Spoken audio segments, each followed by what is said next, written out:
Je sais que normalement, lorsque vous verrez ceci, nous serons au mois de septembre, mais pour autant, je vous préviens tout de suite, il n'y aura aucun roman de la rentrée littéraire dans cette vidéo. Comme ça, les bases sont posées. Bonjour à tous et bienvenue dans une nouvelle vidéo qui, oui, sera donc un book haul. Avouez qu'il y avait un petit moment que je n'en avais pas fait.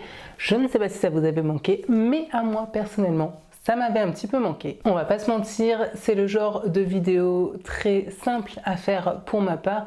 Et en plus de ça, j'adore les faire parce que qui dit livre présenté dans des book hauls dit que ces romans vont gentiment rejoindre ma pile à lire et que par conséquent, je pourrai jeter mon dévolu dessus. Vous vous en doutez donc, j'étais extrêmement impatiente de pouvoir vous présenter ces titres-ci. Alors je sais d'ores et déjà qu'il y aura une seconde partie à cette vidéo, un autre book haul, tout simplement parce que tout d'abord, je n'avais pas envie de vous présenter aujourd'hui un trop grand nombre de titres et en plus parce que j'ai fait certaines commandes sur Vinted que je n'ai pas encore récupérées, donc certains livres ne sont pas encore en ma possession. Tout ça pour dire qu'on va donc faire durer le plaisir et que vous aurez la joie ou non d'ailleurs de retrouver prochainement un autre book haul sur cette chaîne. Aujourd'hui on va donc être sur un book haul plutôt raisonnable puisque j'ai donc 10 titres à vous présenter. Dedans il y aura pas mal de neufs mais aussi des romans que l'on m'a très gentiment donnés. Bref, comme d'habitude, installez-vous confortablement, prenez votre temps et parlons un peu bouquin. Je vais donc débuter ce book haul avec 3 titres que j'ai récupérés ce matin même chez mes beaux-parents. Voilà, c'était la petite surprise du jour et ma foi, ça fait toujours plaisir. Le tout premier titre, il s'agit de 30 secondes de Xavier Massé aux éditions Tornada. J'ai entendu parler de ce titre, bien sûr, sur la chaîne de Séverine. Personnellement, je n'ai jamais lu de roman de Xavier Massé et je n'ai également jamais lu de titre de cette maison d'édition. Ce sera une totale découverte. Après, je vous avoue que j'y pars pas non plus pleine d'entrain puisque lorsque j'ai récupéré, ma belle-mère m'a dit ça c'est moyen. Autant dire que ce n'est pas ce qu'il y a de plus engageant, mais ma foi je tenterai. On est sur un roman assez court, hein. Je crois qu'il fait moins de... ouais, il fait grosso modo 250 pages. Donc je me dis au pire ça risque de ne pas me prendre trop de temps et puis ah ouais, ce sera l'occasion du coup de découvrir un nouvel auteur, une nouvelle maison d'édition et advienne que pourra. Le résumé est assez énigmatique et vous le savez, ça me va très bien. Tout ce que j'ai cru vaguement comprendre, c'est que l'on va suivre un homme qui essaye de retrouver sa femme, que sa vie a basculé le temps de seulement 30 secondes. Alors est-ce qu'on va être du coup sur une histoire peut-être de mémoire ou de trouble de la mémoire? Je ne sais pas trop, je m'attends vraiment en tout cas à y trouver un thriller que j'espère assez addictif, assez haletant. Je vous avoue que j'ai peur qu'il y ait un petit manque de profondeur, mais ma foi déjà si c'est divertissant, ce sera déjà pas si mal. Et je m'excuse d'avance, je tourne cette vidéo en fin de journée et ma voix a, dirons-nous, un peu trop travaillé et là elle commence à être un peu éraillée. Donc j'espère que ça ne s'entendra pas trop. Je fais au mieux comme d'habitude. Le second, il s'agit du mystère Fulcanelli d'Henri Lovenbroek aux éditions J'ai lu. Alors ce titre-ci, je sais d'ores et déjà qu'il ne va pas sortir avant un bon moment de ma pile à lire, tout simplement parce qu'il s'agit d'un tome 3 d'une saga autour apparemment du personnage d'Harry Mackenzie. Je n'ai pas lu les 2 premiers tomes, je ne les ai même pas en ma possession. Donc celui-ci, en toute logique, vous risquez de ne pas le revoir avant un bon petit moment sur la chaîne. À moins que certains d'entre vous l'aient lu, aient lu la saga et me disent que je peux lire ce roman totalement indépendamment des autres tomes de la saga. Et dans ce cas, je reviendrai peut-être sur ma position.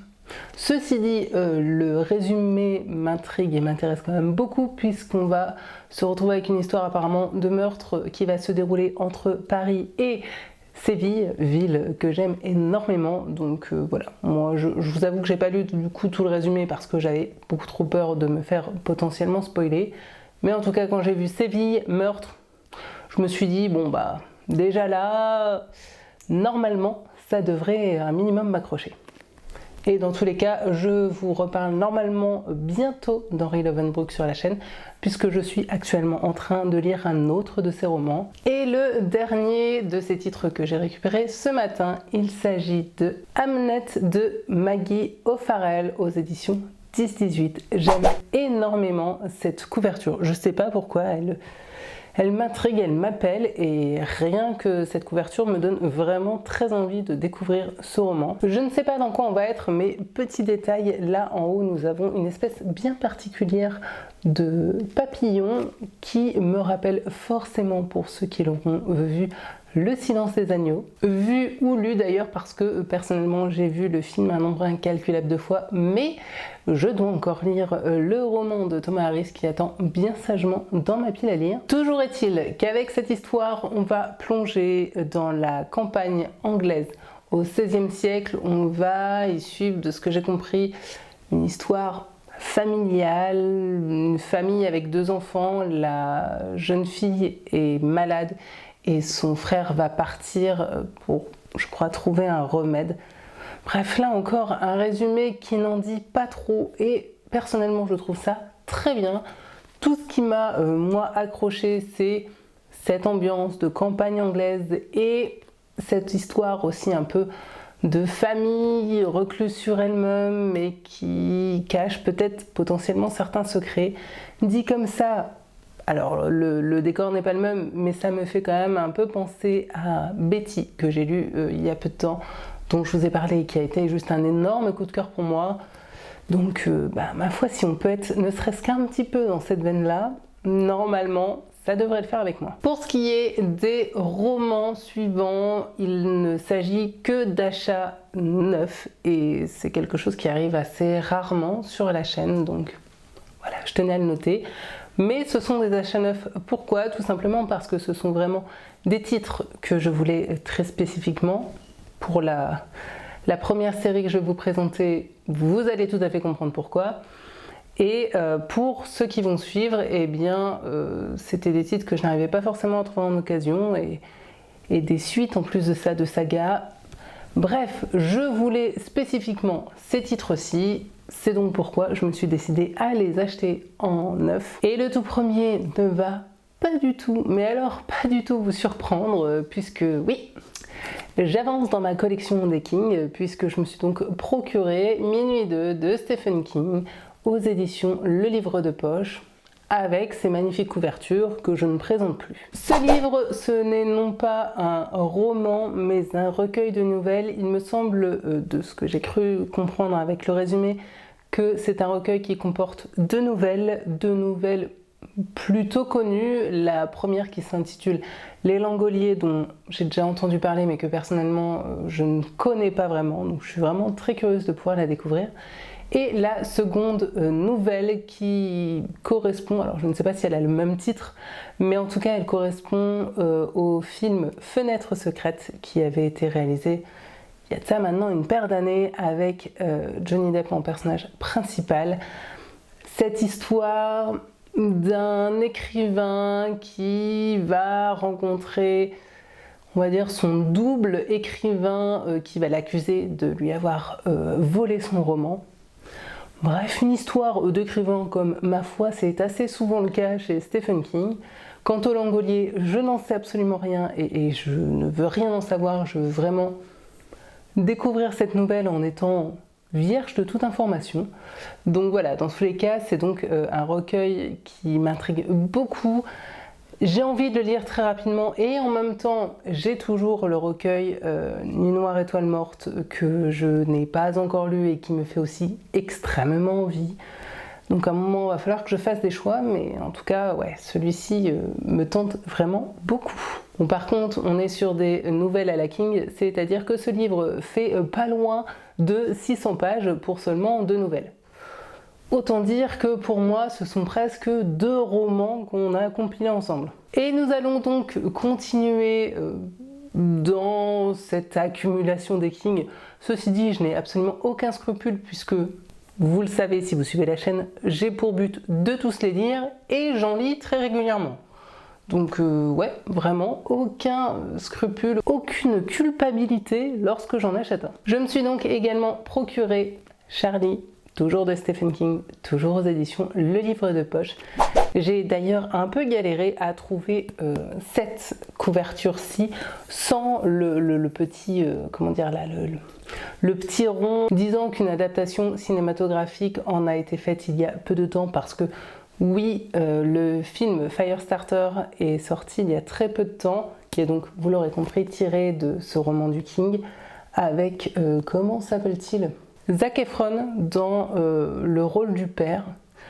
Je vous avoue que j'ai un peu du mal à l'imaginer dans un King, et rien que pour ça, je serais quand même très curieuse de voir le film, une fois bien sûr que j'aurais lu le bouquin, parce que je sais pas, là comme ça, au premier abord, pour moi ça colle pas trop, mais ma foi, pourquoi pas. Toujours est-il donc qu'il y avait des couvertures avec ce petit rond là, mais vous savez, pas en autocollant, le genre qu'on ne peut pas enlever, le truc qui m'insupporte.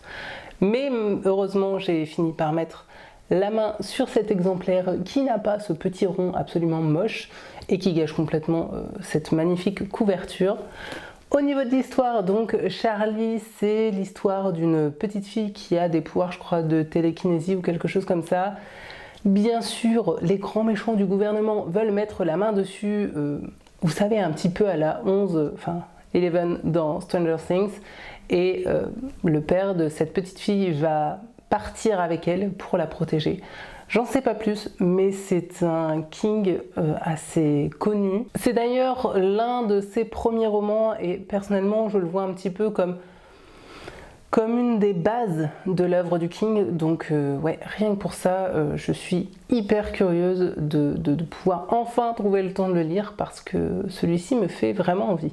Plus de ça, sans doute, on va être encore du coup avec cette thématique du lien parent-enfant, de jusqu'où un parent est-il capable d'aller pour sauver son enfant, une thématique ultra abordée dans les romans du King et en général il le fait très bien, donc ouais, je suis plutôt confiante par rapport à ce titre-ci. Et parce que vous le savez, lorsqu'on aime, on ne compte pas, j'ai également acheté Cœur perdu en Atlantide, toujours de Stephen King, toujours aux éditions Le Livre de Poche. C'est un roman dont j'ai peu entendu parler, mais là encore rien que cette couverture me tente, mais alors tellement, en tout cas elle m'appelle, et je sais pas, pareil, ce titre me titille. En plus de ça, si j'en crois le résumé, on va se trouver avec une sorte de roman fresque ou roman choral dans lequel vont intervenir plusieurs personnages dont les destins vont s'entremêler autour apparemment d'une femme en commun qu'ils vont aimer. L'histoire va prendre place entre les années 60 et les années 80, des décennies que l'on retrouve là encore très souvent dans les œuvres du King, et une période que je trouve il sait parfaitement bien traiter et qu'il sait parfaitement bien faire revivre au travers de ses histoires. Donc rien que ça, voilà, moi ça me met dans l'ambiance et ça me tente grave. Et enfin, histoire d'enfoncer le clou au max, le résumé nous dit que on y retrouve ces thèmes un peu de prédilection autour de l'élection, l'enfance, la malédiction, la peur, qui entre ici en résonance avec toute une époque. N'en jetez plus, la coupe est pleine, moi je suis carrément emballée. Alors oui, presque comme d'habitude avec le King, on est sur de la bonne petite bricasse de plus de 600 pages. Mais 600 pages dans lesquelles je risque fort de me délecter, donc ça ne me fait absolument pas peur, et bien au contraire, je suis hyper impatiente de pouvoir découvrir ce titre. Bon après, promis, j'arrête, en tout cas pour cette vidéo, mais oui, je me suis aussi procuré du Maquis, toujours de Stephen King, toujours aux éditions Le Livre de Poche. Mais une fois de plus, regardez-moi ces couvertures. Juste trop belles. Trop belles. Et lorsque l'on lit les histoires, en plus de ça, à chaque fois, elles résument parfaitement bien ce qu'on y retrouve dans le roman. Du génie pour moi. Vraiment, je ne sais pas qui est le graphiste qui a donné vie à ces petites merveilles, mais il a le droit à mon respect éternel. Dans ce titre, de ce que j'ai compris, on va y suivre un artiste qui vit sur une île aussi belle que terrifiante, qui est apparemment habité par des forces mystérieuses qui seraient plutôt du côté destructeur de la force. on reste dans du King, faut pas déconner. Un homme qui va donc devoir combattre ses forces maléfiques, j'en sais pas plus. Mais voilà, moi, cette histoire d'un homme qui se retrouve seul face à des forces maléfiques sur une île déserte, je sais pas, hein, mais jusque-là, les huis clos que j'ai pu lire du King étaient, ma foi, plutôt réussis. Donc là encore, j'y vais en étant plutôt confiante. Là encore, c'est un King dont j'ai très peu entendu parler et bizarrement, peut-être dû à mon esprit de contradiction, mais moi, ça m'attire encore plus que les titres plus connus. Et bien sûr, là encore, on est sur de la bricasse de plus de 800 pages. Ah oui, non, mais si vous voulez découvrir le King, il faut avoir un petit peu de temps devant soi. Parce que bon, ces romans courts sont quand même plutôt rares. Et je vais donc terminer ce book haul avec encore 3 titres neufs que j'ai achetés parce que, comme je le disais, je voulais spécifiquement ces titres-ci. En tout cas, je voulais spécifiquement un des titres dont je vais vous parler juste après. Et comme au moment où je l'ai acheté, il y avait l'offre pour 2 poches achetées, 1 poche offert, forcément, je me suis laissé tenter par d'autres titres. Celui donc que je voulais vraiment et pour lequel je suis allée fouiner dans les rayonnages, il s'agit donc de Selfies de Jussi Adler-Olsen aux éditions Le Livre de Poche. C'est le tome 7, 8, je ne sais plus, j'ai arrêté de compter de la saga du département V. La saga policière donc de Jussi Adler-Olsen avec le personnage récurrent de Karl Mork, d'Assad et de Rose, une saga que personnellement j'aime beaucoup, dont je vous parle régulièrement sur la chaîne parce que tout simplement régulièrement j'en lis. Et j'étais donc arrivée à la fin des tomes que j'avais en ma possession. Il fallait donc bien sûr que j'achète le tome suivant qui est donc Selfies, qui de ce que j'ai pu comprendre, en tout cas des retours que j'ai pu en avoir, est un tome, ma foi, plutôt très bon de toute la saga. Donc là encore, j'ai vraiment hyper hâte de pouvoir le découvrir. Dans ce tome-ci, on va donc retrouver bien sûr notre équipe de choc du département V à Copenhague qui va devoir enquêter sur un serial chauffard, un type qui bute les nanas, donc je suppose en les renversant, mais qui ne tue que des femmes qui tentent de devenir des stars de télé-réalité. Un synopsis qui m'intrigue beaucoup. J'ai aussi très hâte de pouvoir me plonger dedans pour en apprendre plus sur nos personnages récurrents parce qu'à chaque tome on va aller creuser un peu plus leur vie et surtout leur passé et c'est quelque chose aussi que j'aime beaucoup. Alors malheureusement je suis pas certaine d'avoir beaucoup de temps à me dégager là dans les prochaines semaines pour pouvoir le lire, encore que je dis ça mais on n'est jamais à l'abri d'un changement d'envie. Mais potentiellement, je me dis que c'est le genre de titre que je pourrais peut-être caser durant le Black November. Oui, nous ne sommes pas encore en septembre au moment où je filme, mais là, Nana pense déjà au Black November. Vous le savez, je suis complètement et beaucoup trop accro à ce challenge littéraire. Donc voilà, on verra bien. Comme d'habitude, c'est un petit pavé de 750 pages. Mais les pavés de Jussi Adler-Olsen se lisent formidablement bien, donc là encore, j'ai aucune crainte. Et puisque je n'avais donc plus de romans de Jussi Adler-Olsen en stock dans ma pile à lire, j'ai aussi craqué pour l'unité alphabet donc de cet auteur, toujours aux éditions Le Livre de Poche. C'est, si je ne dis pas de bêtises, et je suis quasiment certaine de ne pas en dire, c'est donc un one-shot de l'auteur.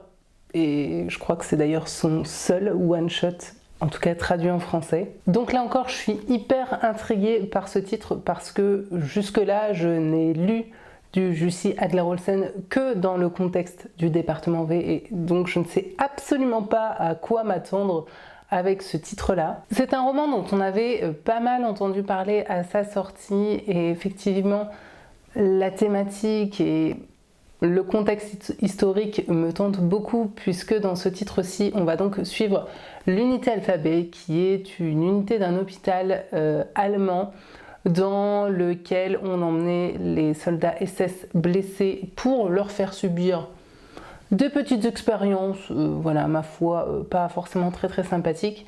Toujours est-il qu'on va donc suivre 2 soldats, je crois, anglais il me semble, qui vont se faire passer pour des SS pour être emmenés là afin d'être soignés et surtout de ne pas être tout simplement exécutés. Et bien sûr, on s'en doute, ils vont vivre des choses vraiment pas cool.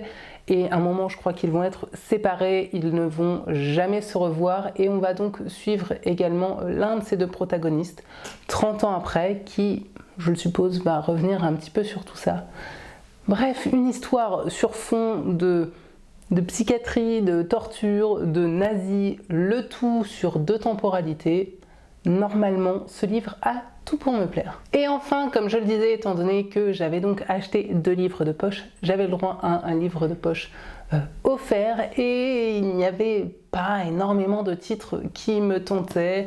Et j'ai fini par jeter mon dévolu sur La Conjuration primitive de Maxime Chatham aux éditions Pocket. J'ai souvent entendu parler de ce titre. À ce jour, je n'ai lu qu'un seul, Maxime Chatham.